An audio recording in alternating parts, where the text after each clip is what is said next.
Assalamualaikum warahmatullahi wabarakatuh. Perkenalkan, nama saya Nurul Wahni Ramadhani, NIM 1054011211220. Saya dari jurusan Pendidikan Sekolah Dasar, Fakultas Keguruan dan Ilmu Pendidikan dari Universitas Muhammadiyah Makassar. Di sini saya akan menjelaskan sedikit tentang keterampilan menyimak atau keterampilan berbahasa. Yaitu, pertama, sebelum kita menjelaskan terlebih dahulu, kita akan menyebutkan sedikit apa saja aspek-aspek dalam keterampilan berbahasa.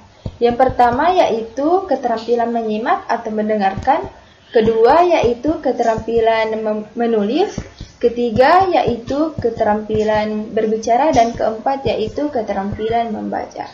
Kemudian di sini saya akan menjelaskan pengertian dari keterampilan menyimak. Yaitu menyimak adalah suatu proses yang melisan dengan sungguh-sungguh, penuh perhatian, pemahaman, serta interpretasi untuk serta memahami yang disampaikan secara non-verbal. Kemudian pun tujuan dari keterampilan menyimak ini, yang pertama yaitu menyimak untuk mengapresiasi, kelima menyimak untuk mengkomunikasikan ide-ide, keenam menyimak untuk membedakan bunyi, ketujuh, menyimak untuk memecahkan masalah, dan kedelapan yaitu menyimak untuk meyakinkan. Kemudian ada pun jenis-jenis keterampilan menyimak. Di sini ada dua jenis dalam keterampilan menyimak, yaitu menyimak ekstensif dan menyimak intensif. Menyimak ekstensif atau extensive listening adalah kegiatan menyimak mengenai hal-hal yang lebih umum dan lebih bebas terhadap suatu ujaran. Tidak perlu dibawa bimbingan langsung oleh guru. Pada umumnya menyimak ekstensif dapat dipergunakan untuk dua tujuan yang berbeda. Kemudian yaitu menyimak intensif. Menyimak intensif adalah menyimak yang dilakukan untuk memahami makna yang dikehendaki. Beberapa hal yang perlu diketahui dalam menyimak intensif, yaitu diantaranya dasarnya menyimak pemahaman. Menyimak intensif memerlukan tingkat konsentrasi pemikiran dan perasaan yang tinggi. Menyimak intensif pada dasarnya memahami bahasa formalnya, dan menyimak intensif memerlukan produksi yang sangat yang bagus yang disimak.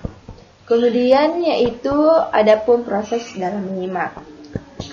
Pertama yaitu tahap mendengarkan, kemudian yaitu tahap memahami, dan ketiga yaitu tahap menginterpretasi, keempat yaitu tahap mengevaluasi, dan yang kelima yaitu tahap menanggapi. Kemudian ada pun tahap-tahap dalam menyimak, yaitu pertama yaitu isolasi. Isolasi atau pemisahan atau memisahkan. Yang dimaksud pada tahap ini ialah sang penyimak harus mencatat aspek-aspek kata lisan yang disimak dan mampu memisahkan atau mengisolasikan bunyi-bunyi, ide-ide, fakta-fakta, organisasi-organisasi khusus yang dilontarkan oleh pembicara itu sendiri. Contohnya, ketika seseorang menyimak sebuah berita di televisi, sang penyimak mencatat hal-hal yang dianggap penting dan membedakan setiap bunyi atau suara yang dilontarkan oleh pembicara itu. Kemudian yaitu identifikasi. Identifikasi atau menentukan atau menetapkan. Dalam tahap ini, seorang mampu mendata atau mencatat apa yang sedang dibicarakan tentang hal-hal yang dianggap penting dan bermanfaat bagi kita. Dan ketiga yaitu integrasi. Integrasi atau penyatuan atau menyatukan. Pada tahap ini kita harus bisa menyelesaikan atau menyatu padukan sesuatu yang kita dapatkan sekarang dengan informasi lain telah memiliki yang telah tersimpan dan terekam pada otak kita sebelumnya. Contohnya, yaitu kita menyimak sebuah pidato atau pengumuman. Kita biasanya akan melakukan penyimakan dengan baik. Akan tetapi, pengumuman tersebut masih membutuhkan penjelasan yang dapat menggambarkan lebih jelasnya lagi. Nah, dari situ kita akan mampu gambarkan di situ kita akan mampu menyatukan atau membandingkan antara informasi yang kita dapat pada yang pertama dan yang dapat di kemudian. Kemudian yaitu keempat, inspeksi. Pada tahap ini kita secara aktif mengevaluasi sesuatu yang kita dengar dan menelusuri dari mana datangnya semua informasi itu.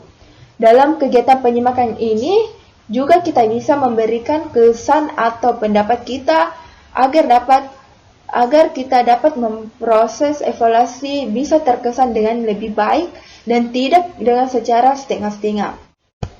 Kemudian ada tahap secara aktif mengevaluasi sesuatu yang kita dengar dan menelusuri dari mana datanya semua informasi itu. Dalam kegiatan penyimakan ini juga kita bisa memberikan kesan atau pendapat kita agar dalam proses evaluasi bisa terkesan dengan baik, tidak dengan secara setengah-setengah.